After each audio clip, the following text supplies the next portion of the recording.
Bueno, que el gran paso que usted dio ya adulto es ingresar al elenco que formó la señora Victoria Santa Cruz, ¿no? Así es. Pero, o sea, antes, la primera persona que yo vi zapatear fue a Chelo Mayurí, que él es, pues, mestizo, el cholo mestizo que le llamamos nosotros.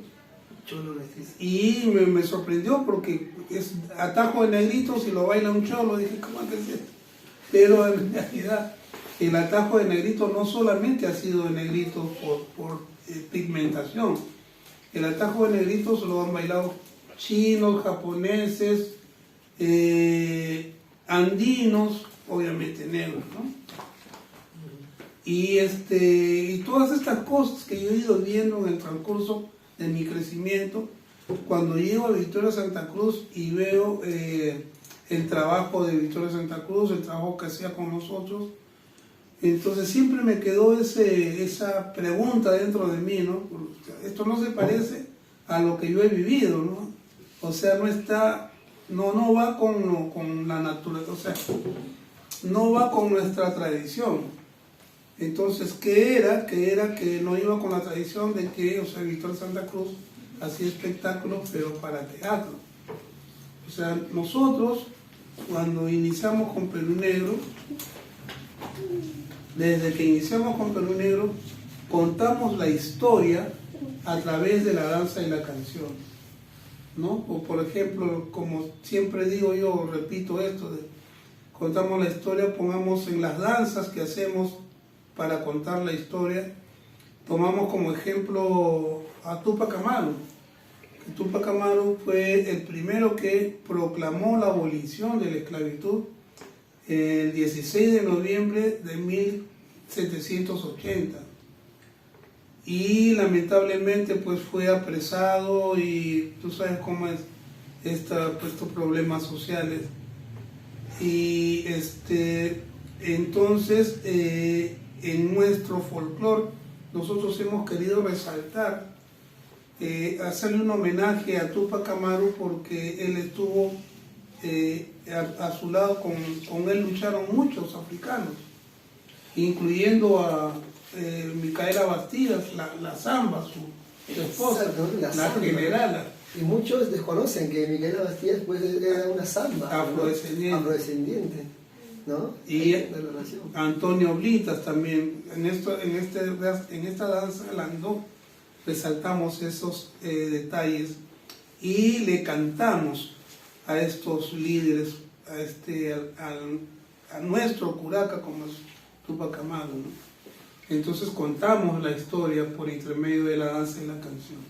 Entonces, maestro, podemos decir a los oyentes que es con Perú Negro, ¿no?, donde aflora o se da más esta investigación y difusión, ¿no?, de las danzas que ya conocemos como el andó, el festejo, el zamapeca, en la que ustedes, el hacer, ¿no?, una coreografía, los pasos ya tienen un significado. Así es. ¿No? Maestro, y cuéntanos, ¿quiénes conformaron Perú Negro? Perú Negro, que usted recuerda que también es bueno mencionarlo, ¿no? Bueno, Perú Negro se forma como jugando, porque cuando nosotros, hemos pertenecido a Victoria Santa Cruz y ahí nos conocimos, Ronaldo Campos, Víctor Padilla, Rodolfo Arteaga, Lucila Campos, ya nos conocíamos porque éramos parte de la agrupación, pero hubo un momento en que ya nosotros pues teníamos que trabajar porque teníamos que devengar, y yo fui a trabajar como percusionista al Salón Criollo, que quedaba en Girón Puno, la cuadra 12, ahí en Barrio Salto, más allá de la Confianza que le llamaban. Y Ronaldo Campos fue a trabajar como percusionista estable en el Chalán. Y cuando Ronaldo Campos tenía que ir a tocar con los hermanos Sotos, que era Caito Soto, Enrique Soto, Orlando Soto, Vicente y Ronaldo Campos, Enrique y Ronaldo Campos, eran los hermanos Soto. Y fíjate que los hermanos Soto tocaban en una peña peruana, pero los dueños eran uruguayos. los amarra. En aquella época, ¿no? Entonces, Ronaldo Campos va a trabajar. Cuando él no podía ir al Chalán, me iba a buscar para que yo lo reemplace en el cajón en el Chalán. Yo le decía, Ronaldo, tú estás loco, a ti no hay quien te reemplace. Me decía, no, Lalo, yo sé que tú lo haces, por eso he venido a decirte, bueno. Así que lo iba a reemplazar. Y en cada reemplazo Ronaldo me decía, el señor Bonilla ya me tiene hasta acá. Porque el padre de Huevito Lobatón, de Freddy Huevito, Mario Lobatón, tenía su grupo estable en el Chalán. Pero tuvieron un cambio de palabras con el dueño y se retiraron. Y como no había grupo afrodescendiente en el Chalán, el dueño Guillermo Bonilla le decía a Ronaldo que forme un grupo. Y Ronaldo venía y me decía a mí, el señor Bonilla ya me tiene hasta aquí, que Campo forme un grupo. Entonces yo aprovecho y le pregunto, ¿no? Pero Ronaldo, ¿tú quisieras tener un grupo? Sí, me dice, ya, vamos a hacerlo. Hasta ahorita. Así nace el Perú Negro, como en base a unas anécdotas ahí, nació el Perú Negro. Y entonces, como ya fuimos al Chalán, era el ballet negro del Chalán. Pero los trabajos que nosotros hacíamos en el Chalán llamaban la atención porque era la historia que contábamos. Y la primera chamba que nos salió fuera del Chalán fue para Iquitos. Y entonces viajamos como acuarelas negras. Entonces éramos el ballet del Chalán en el Chalán y cuando salíamos fuera éramos acuarela negra. Hasta que por intermedio de Chabuca Granda nos reunimos porque quería llevarnos al Festival Iberoamericano de la Danza y la Canción en el Luna Park de Argentina. Entonces me pregunta, ¿podemos ir al festival? Yo le digo, pero tía Chabuca, nosotros tenemos nada más 4 danzas. Hay tiempo para hacer más. Bueno, si es así. Entonces ahí yo la puse que converse con Ronaldo los detalles. Maestro. Y ahí nace Perú Negro, ¿no? Okay, por intermedio del Chino Domínguez, fotógrafo de Caretas. Ok. Maestro, y cuéntenos, ¿cómo así usted llega a la Escuela Nacional Superior de Folclore José María Arguedas? Bueno, porque yo estuve enseñando en la escuela, porque Queta me invitó a enseñar. Yo venía de Venezuela, porque iba para España y Estados Unidos.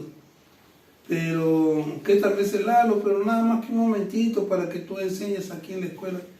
Yo le dije, Queta, pero lo máximo que me puedo quedar son 2 meses. Bueno, me dice, ya, ¿qué vamos a hacer? Así que entro por los 2 meses y me quedé 6 años. Entonces, en ese lapso de tiempo, pues ya formamos lo que es el conjunto nacional, ¿no? Y por intermedio de ese conjunto nacional empezamos a contar, que te digo, la historia a través de la danza y de las canciones. Y es un grupo buenísimo, muy bueno. Sí, hacer hincapié que acá el maestro, maestro de maestros, porque una de las promociones, tantas promociones que ya han salido, también hacemos una mención honrosa a la profesora Zoraida Pino, discípula acá del maestro también, y mi maestra. Sí, es Zoraida. Entonces, bueno, ¿no? Siempre he querido conocer al maestro y hoy tengo la oportunidad de entrevistarlo personalmente. Entonces, maestro, usted dice por 2 meses se tenía que venir a quedarse a la Escuela de Folclore a enseñar, pero se quedó 6 años. Y después de los 6 años, hasta ahora, volví a viajar a Estados Unidos, volví a regresar y me convocaron nuevamente, así que hasta ahorita estamos Y en realidad una que me halaga y me gusta hacer eso porque podemos todavía mantener viva la tradición. Así es, maestro. Justamente ahí, maestro, hablando de la tradición, aquí vienen las preguntas y en base a las danzas, ¿no? A las expresiones danzarias que ya han salido de este género, el festejo, ¿no? Este ritmo afroperuano. Cuéntenos, maestro, quisiera que nos cuente sobre la historia, ¿no?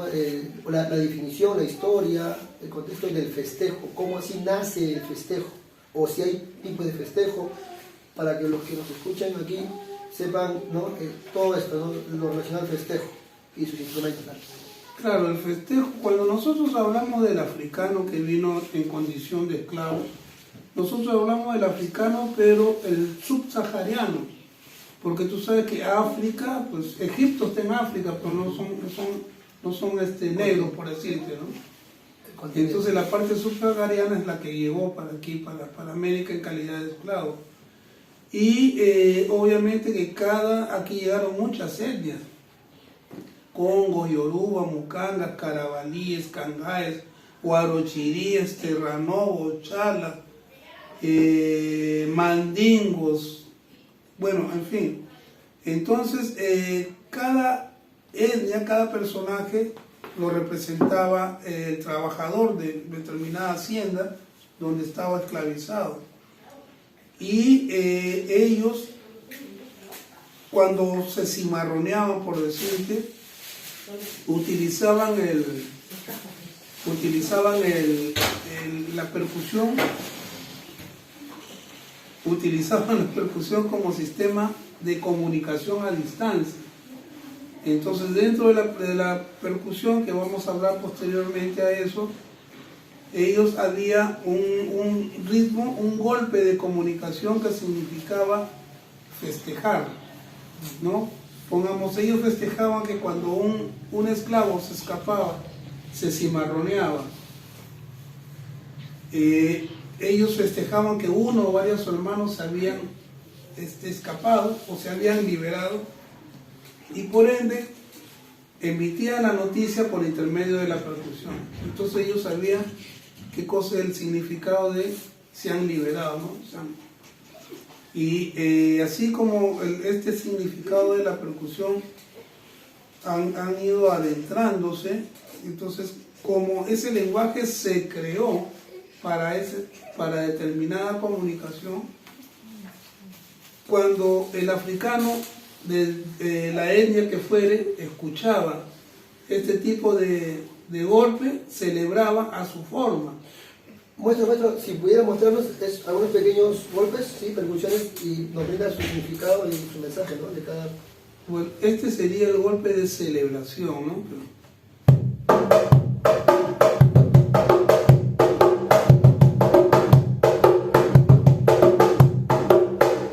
Ese era cuando un esclavo o varios se cimarroneaban, se escapaban. Entonces ellos festejaban que habían tenido la libertad, aunque sea momentáneamente, pero ya se encontraban libres. Tenemos otro golpe que es cuando los congéneres, que eran los esclavizados, enviaban algún tipo de remesa o ayuda a los cimarrones. Entonces el golpe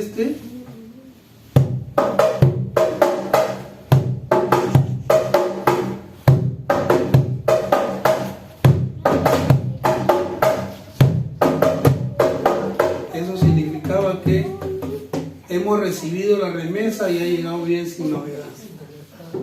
Y tenemos golpes de alerta como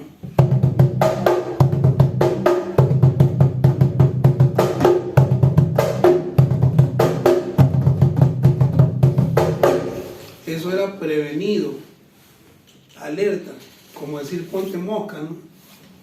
¿Por qué? Porque luego teníamos golpes como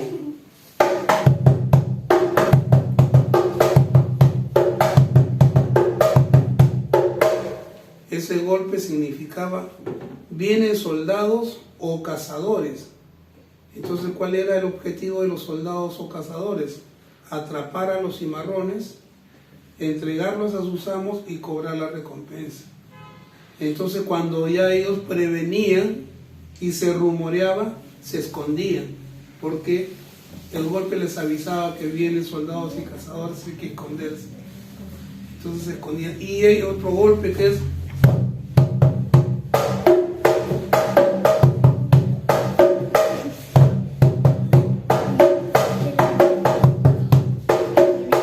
ese golpe significa de que tienes que salir a guerrear, quieras o no, porque ya tienes al enemigo encima. Eso no era otra cosa que darle el pecho y ponerle el puño. Y entonces son golpes, por eso nosotros lo llamamos golpes significativos, como hay golpes festivos que se han unido a ellos.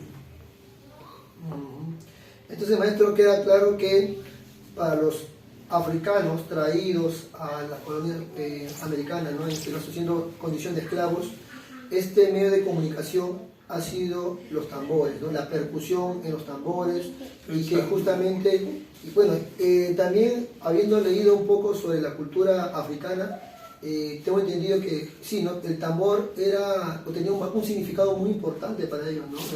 En las etnias africanas. También decía que el líder o el jefe de cada etnia o comunidad era quien poseía tener un tambor y mediante el tambor comunicaba, ¿no? Así es. Comunicaba a su etnia. Y claro, usted nos cuenta que vinieron muchas etnias esclavizadas aquí a América, y el tambor, la percusión ha sido ese medio de comunicación, de manifestarse, ¿no? Cuando ellos escuchaban la percusión, o sea, cada quien perteneciera a la etnia que fuera, hacía un movimiento. Entonces en ese movimiento ellos expresaban esa parte de festejar, ¿no? Expresaban la forma de festejar. Es por eso que ha quedado esto como festejo. No es que se haya inventado, sino que la amalgama de estos movimientos han ido a parar ya comunitariamente a lo que le llamamos festejo.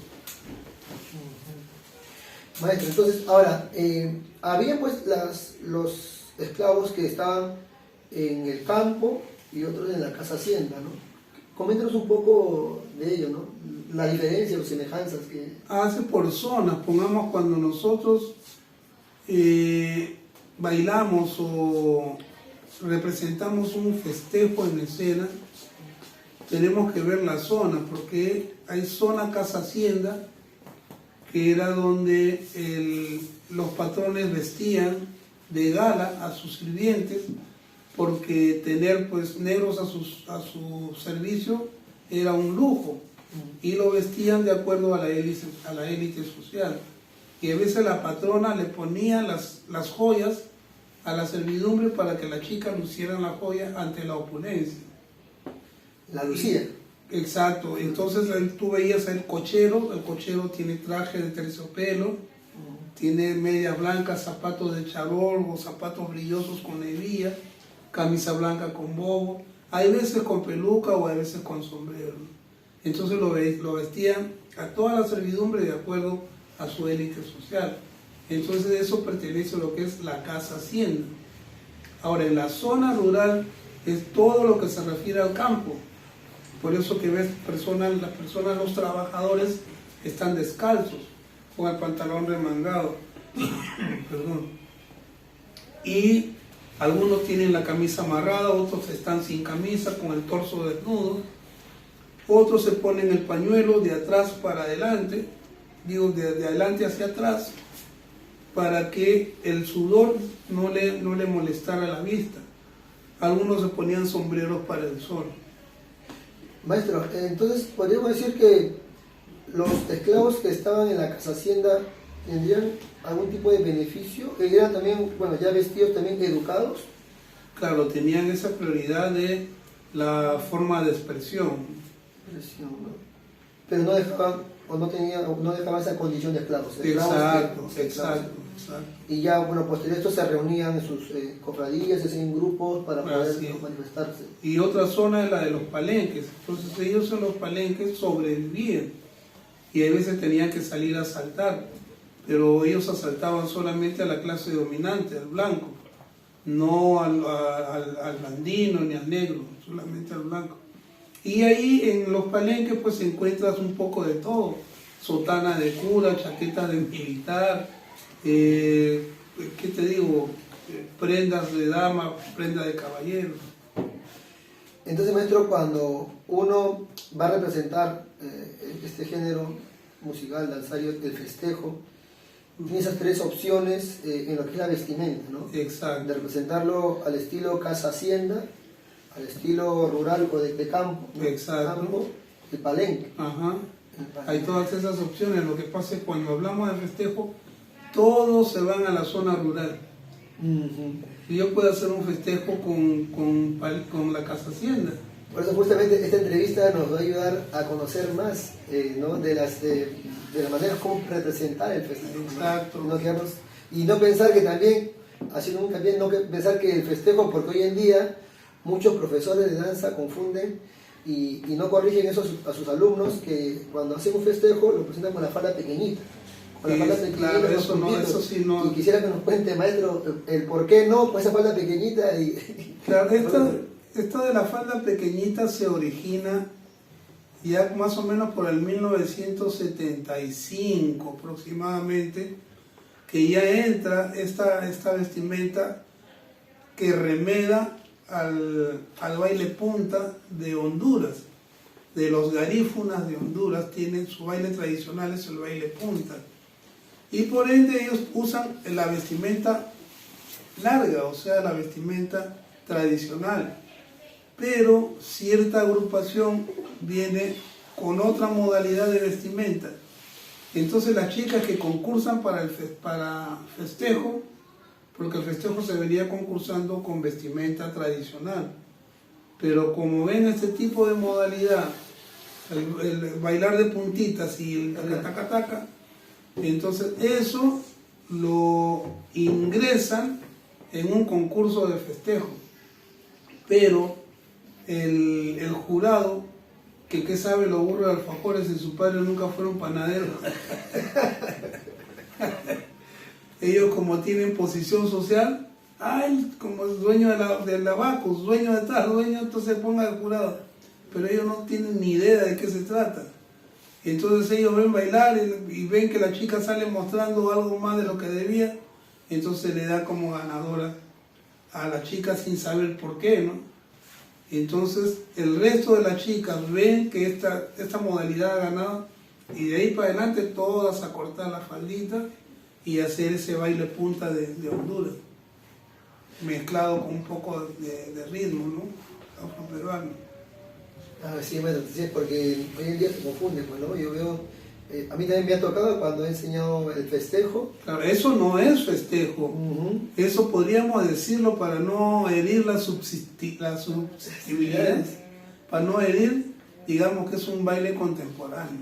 Contemporáneo, sí. Pero festejo no es. Porque también al maestro nos falta también justamente, ¿no? Hablar, bueno, ya hemos hablado de la vestimenta, características propias de la vestimenta, y ojo, ya aclaramos que la falda pequeña no corresponde al festejo tradicional, como No corresponde. Eso es un invento. Es un invento, eso así es. Y, maestro, también sabemos, ¿no? Que hay movimientos significativos, ¿no? Dentro del festejo. Sí, es muy obvio que, ¿no? que por eso, mira, desde la parte coreográfica, cuando se unían en fila, o sea, el grupo de esclavos, bailarines, etcétera, se ponen en fila, era para hacer trueque, ¿no? Una cultura con la otra, ¿no? Pongamos, yo soy Congo, el otro soy Mandingo, que en esa época pues había una variación étnica. Entonces, pero en su sitio ellos hacen parte de cada quien. Se ponen en columnas frente a frente, porque para poderse intercambiar, para negociar, para pedirse en matrimonio, para pedirse disculpas unos a otros. Hacen esas filas que nosotros a veces las ponemos como columnas paralelas. Y los círculos es para conspiración. Se utiliza para conspiración los círculos. Es por eso que tiene mucho significado la forma o las líneas coreográficas dentro de una danza, ¿no? Que tiene mucha información también al respecto. Claro, dentro de esas figuras o líneas, usted, maestro, en la escuela, cuando tenía el gusto de recibir sus enseñanzas, nos hablaba de movimientos significativos. Claro, ahora ¿no? Exacto, ahora el movimiento corporal viene a ser, pongamos, cuando nosotros bailamos con las palmas de las manos al firmamento, significa alma. Tenemos, cuando las palmas de las manos van hacia el cuerpo, es la esencia. Tenemos movimientos de defensa, movimientos de labor, movimientos de confraternidad, que es dar y recibir cariño, dar y recibir amor. Tenemos movimientos astrales, el sol, la luna, las estrellas. Y tenemos que, te digo, cuando las palmas de las manos van hacia la tierra, es el contacto con la madre naturaleza que nos provee de alimento, nos cobija y nos recibe cuando dejamos de existir, ¿no? Y de eso también tenemos movimientos festivos, que son movimientos laterales, movimientos frontales, movimientos laterales, laterales con quimba, y así sucesivamente, son movimientos festivos. Entonces, maestro, que es importante entonces tener claro estos movimientos y aplicarlos dentro del festejo, ¿no? Entonces no es solamente pues improvisación y hoy en día es lo que se ve, ¿no? Hoy en día voy a ver un festejo, te dicen un festejo y te hacen de todo, malabar, una vuelta y contravuelta y hasta una pileta en el aire, ¿no? Menos festejo. Menos festejo.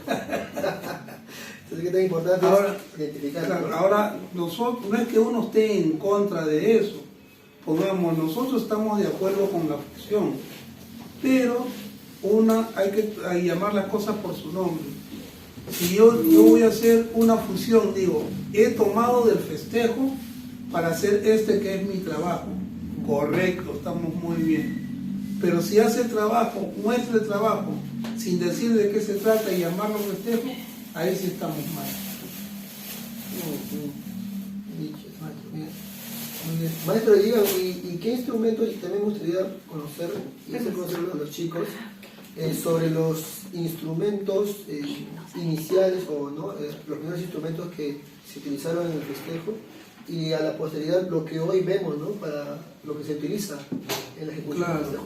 Normalmente se utilizaron los tambores, pero ¿qué pasa con estos tambores? De que como los tambores lo utilizaban como sistema de comunicación y ellos se comunicaban para hablar entre ellos y evadir una serie de castigos, o como quien dice, tontear al enemigo, la iglesia le quema los tambores para que ellos no se puedan comunicar.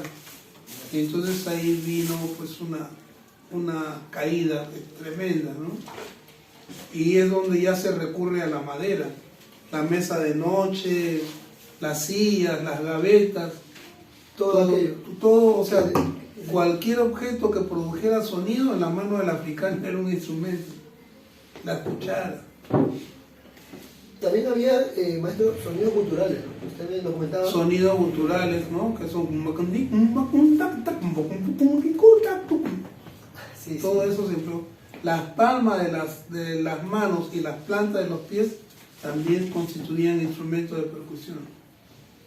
Okay. Entonces, maestro, para tocar un festejo tradicional o inicialmente como se tocaba era todo en base a percusión, tambores, todo lo que sonido. Pero hoy en día se ve ya los festejos cantados que incluyen pues la quijada, la voz, la guitarra, ¿no? La guitarra. Que los han puesto posteriormente. Posterior, ¿no? Hoy en día se ve, ¿no? Exacto, porque todo empieza con la percusión. Uno con percusión o cantos, ¿qué te digo? De protesta, ¿no? Pues mira, que es lo que se canta ahora en el Atajo de Negrito, que la gente lo tiene como canción, pero no analizan la letra, ¿no? Que dice, claro, porque ahí está el control social y la penetración ideológica. Que dice, ahí viene mi caporal con su chicote en la mano, enseñándonos a rezar para ser buenos cristianos. ¿Te das cuenta? ¿Te das cuenta el control social? Pero ellos lo cantan porque ya ha quedado festivo y como tradición, pero no analizan la letra. La letra, ¿no? Si yo me corté con la voz, ya me sale mucha sangre. No es la sangre que me sale, sino que me calme el hambre. Así es, entonces es importante, ¿no? Analizar las letras. Claro, ahora se canta festivamente. Pero no estás entendiendo qué es lo que estás cantando. Claro, que si ellos en sus cantos pues exclamaban también una protesta, ¿no? Lo que ellos vivían, ¿no? Lo que ellos estaban vivenciando. ¿No? Y eso, como te digo, eso lo hacían cuando estaba el capatazo, el patrón estaba allí. Ellos pues decían, en nombre de Dios comienzo, siempre bueno comenzar. En el nombre de María sin pecado original. Pero cuando no estaba nadie vigilándolo, ellos dentro de sus canciones hacían, el cura de mi parroquia de un suspiro mató un burro. Hay que curar al diablo con tanta fuerza. Entonces, ellos satirizaban de esa forma. Maestro, y entonces del género del festejo, ¿no? Este género de baile, nacen nuevas expresiones, ¿no? Danzarias como el alcatraz, el son de los diablos. Entonces quisiera que nos hable un poco también sobre este contexto, ¿no? Sobre lo que es el alcatraz, ¿no? Claro, el alcatraz se origina, aunque digan que no, muchas personas aunque digan que no, es la versión más cercana cuando se origina de las Islas Guaneras, cuando ellos se reunían, hacían su fogata, conversaban XXX, y pues el ave que se acercaba a molestar y la espantaban, pero el ave volvía a regresar, y la espantaba, volvía a regresar, y para que ya no regrese agarran de la misma fogata un leño candente y le empiezan a corretear, y entonces el ave se esquivaba de lado a lado. Y una de las chicas que estaba en la fogata había observado eso, entonces cuando el tipo sale persiguiendo al ave, ella agarra unas plumas y se las pone y dice, yo soy el alcatraz, que me quemen a mí, que me quemen. Y así como se va originando este tipo de danza. Ahora hay versiones, como ver el significado de la palabra alcatraz, que también semeja el anca de la persona. Y hay una serie de definiciones, pero el más aproximado es este tipo de glosa que se le hace, ¿no? O de reseña, mejor dicho. Maestro, y el alcatraz, claro, porque también tenemos la versión o su definición, su historia con Victoria de Santa Cruz, ¿no? Con Victoria de Santa Cruz, ¿no? Pero quisiera un poquito ver quién fue la primera persona quien proyecta o pone al escenario o muestra el alcatraz. Entonces, ¿cómo ustedes...? Bueno, había personas como, lo cantó el arquero Cantor, que por ahí me acuerdo su nombre ahorita, siempre se me va, no sé por qué, no creo que haya sido miserable, no creo que haya conocido. El arquero Cantor lo cantó, ellos hacían, como se me va el nombre, pero ahorita me acuerdo. Ellos cantaban representando a la cultura afroperuana, pero como era sambo claro, tiraba más para mulato, para blanco, y ellos se pintaban con vaselina y corcho quemado. Se pintaban la cara de negro para dar el prototipo, ¿no? Y cantaban en el alcatraz. Después Gente Morena de Pancho Fierro, luego Pancho Fierro. Y estas agrupaciones se han venido cantando el alcatraz ya con letras, porque ya le han puesto letras, le han puesto melodía, música, porque el ritmo ha estado todo el tiempo. Y a ese ritmo le han puesto melodías, le han puesto letras, y sucesivamente hasta ahora. Entonces, maestro, Juan Criado, el arquero Cantor. Maestro, ¿y cuáles son los elementos a usar en el alcatraz, ¿no? Si yo quiero hacer un alcatraz, ¿qué es lo fundamental o indispensable que debe tener en este caso los danzantes? Los danzantes deben de tener, pues ahora se hace con velas, pero es un manojo de velas, pues de 4 velas para que no se apaguen, porque ahora utilizan una velita para quemar un cucurucho, no tiene sentido, se apaga cada rato. Pero es un manojo de velas, y en esa época eran velas de cebo, primero era leño candente, después vela de cebo y ahora la parafina, las velas que utilizamos. Y su cucurucho, porque antes se ponían, plumas, pancas de choclo, pedazos de trapo, etc. Y posteriormente ya se comenzó a elaborar el cucurucho ese redondito que uno se pone. Pero muchos de los bailarines no ponen el cucurucho redondito, un pedazo de papel chato para quemarlo ahí. Entonces eso no es cucurucho. Ok, entonces el alcatraz, ya sabemos, entonces elementos importantes es en las parejas las velas y su cucurucho, ¿no? Y, claro, y la mejor arma que el movimiento, el contorneo de la cintura para evitar ser quemado, ¿no? Porque contaban, maestro, hay una historia, una especie de castigo, creo que si es que era quemado, ¿no? Era un reto. Un reto Que se hacía. Pongamos, si la mujer quemaba al hombre, el hombre tenía que cumplir con sus caprichos. Y si eran esclavos, ¿de dónde va a cumplir caprichos? Tenían que ir a robar, ¿no? Iba de por medio su vida. Pero si el hombre le quemaba a la mujer, tenía derecho a poseerla todo un día o todo un año. Depende del contrato, del arreglo.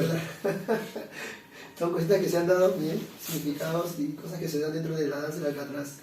Maestro, ¿y qué me cuentas sobre el ingá? El ingá, el ingá casualmente, tuve la oportunidad de ver el ingá, casualmente en el callejón donde yo nací, donde te estoy contando, que cuando nacía un niño, en este caso afrodescendiente, la comunidad iba a darle la bienvenida, ya sabemos quiénes eran la comunidad. Entonces, llegaban a la casa a visitar y el más viejo de la familia, el abuelo, tatarabuelo, bisabuelo, etcétera, presentaba al niño socialmente ante la comunidad, lo presentaba. Los padres del niño invitaban potajes, que se yo, refrigerio, almuerzo, cena, etcétera.